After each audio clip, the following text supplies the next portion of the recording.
ओम लक्ष्मी विष्णुवे नमः। सभी लोग मेरे से पूछ रहे थे कि गुरुवर, यह रक्षाबंधन का त्यौहार क्यों मनाया जाता है। तो आओ मेरे सनातनियों, मैं आपको बताता हूँ कि यह रक्षाबंधन का त्यौहार क्यों मनाया जाता है और इसके पीछे जो पौराणिक लोक कथा है उससे भी आप लोगों को अवगत करवाता हूँ। तो प्राचीन काल में राक्षस कुल में राजा बलि नाम के एक राजा हुए, जिन्होंने अपने अच्छे कर्मों से, दान पुण्य से और अपने पराक्रम से पूरे भूलोक पर अपना अधिकार जमा लिया था। उनके दरसर पर आकर के कोई भी खाली हाथ नहीं जाता था। फिर उन्होंने अपने तप से स्वर्ग लोक पर भी अपना अधिकार जमाने के लिए एक यज्ञ रखा, जिससे सभी देवताओं में त्राहिमाम मच गया कि यदि यह स्वर्ग लोक पर भी अपना अधिकार जमा लेंगे तो हम लोग कहाँ जाएंगे। इसी के चलते हुए वह सब जो है भगवान विष्णु के पास गए। तो भगवान विष्णु ने उन्हें आश्वासन दिया और उनको बताया कि उनके वामन अवतार का जो है समय आ गया है, वह चिंता ना करें।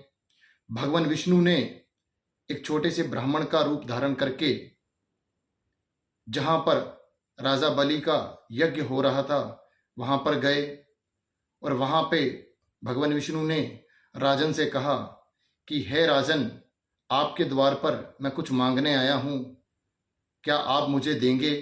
राजा बलि ने बोला कि बिल्कुल, आज तक मेरे दरबार से कोई भी खाली हाथ नहीं गया है, आप बताइए आपको क्या चाहिए। लेकिन भगवान विष्णु ने वामन अवतार के रूप में उनसे यह बोला कि मुझे आप वचन दीजिए कि मैं जो मांगूंगा आप मुझे देंगे। राजा बलि ने उन्हें वचन दिया कि बिल्कुल मैं आपको दूंगा, जो आप मांगेंगे ये मैं वचन देता हूं। भगवान विष्णु ने राजा बलि से मात्र 3 पग भूमि मांगी कि आप मुझे 3 पग भूमि दे दीजिए। राजा बलि ने कहा कि हे ब्राह्मण, आप बताइए, मैं आपको पूरा का पूरा जो है भूलोक दे देता हूं, आपने तो मात्र मेरे से 3 पग भूमि ही मांगी है। तो वामन ने बोला कि मुझे मात्र 3 पग भूमि ही चाहिए। तो राजा बलि ने अपने वचनानुसार वचन दिया कि मैं आपको 3 पग भूमि देता हूं। जैसे ही राजा बलि ने यह वचन दिया, भगवान विष्णु ने अपने वामन अवतार के रूप में अपना रूप बहुत बड़ा कर लिया।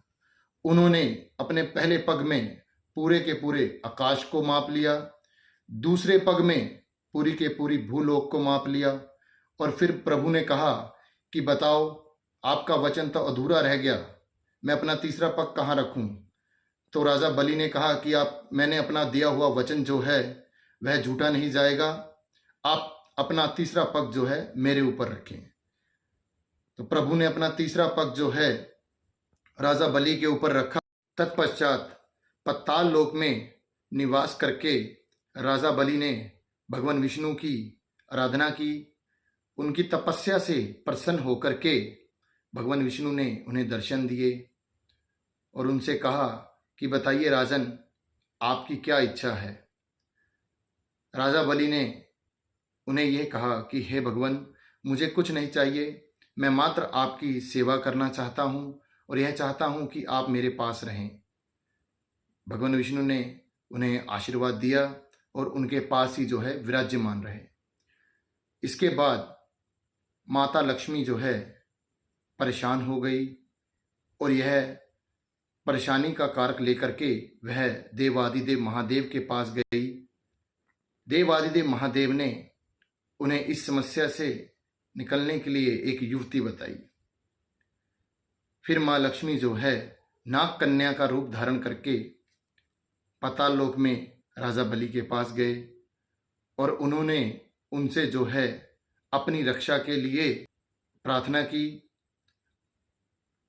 जैसे ही राजा बलि ने कहा कि कोई दिक्कत नहीं है, के साथ हूँ, आपको जो भी चिंता है मैं उससे निकालने के लिए आपका साथ दूंगा।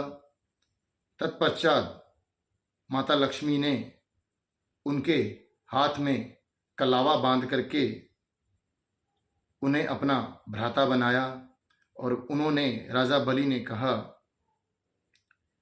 कि आज के बाद मैं आपका भाई हूँ और आप मेरी बहन हैं। आपकी हर चिंता को मैं हर लूँगा। फिर माँ लक्ष्मी ने अपना सही रूप धारण किया और उन्होंने कहा कि हे भ्राता, मेरे पति परमेश्वर तो आपके पास हैं, मैं कैसे खुश रह सकती हूँ। उनके इस संदर्भ पे राजा बलि ने भगवान विष्णु को जो है अपने निवास स्थान वैकुंठ में जाने की अनुमति दी। तत्पश्चात उसी दिन से यह गाथा जो है चलती आ रही है। बहनें अपने भाई को राखी बांधती हैं और भाई उनके जो है मंगलसूत्र की और उनकी रक्षा करने का उनको वचन देते हैं। और इसके ऊपर बहुत एक छोटा सा मंत्र भी है। ओम येन बद्धो बलि राजा दानवेंद्रो महाबला तेन त्वा प्रतिबंधनामि ये रक्षे माचरम मातला। इस मंत्र का भी उच्चारण आप कर सकते हैं। आप सभी को रक्षाबंधन की बहुत बहुत शुभकामनाएं। यह कहानी हर सनातनी तक आपको पहुंचानी है, यह आपका अपना कर्तव्य है। ओम लक्ष्मी विष्णुवे नमः।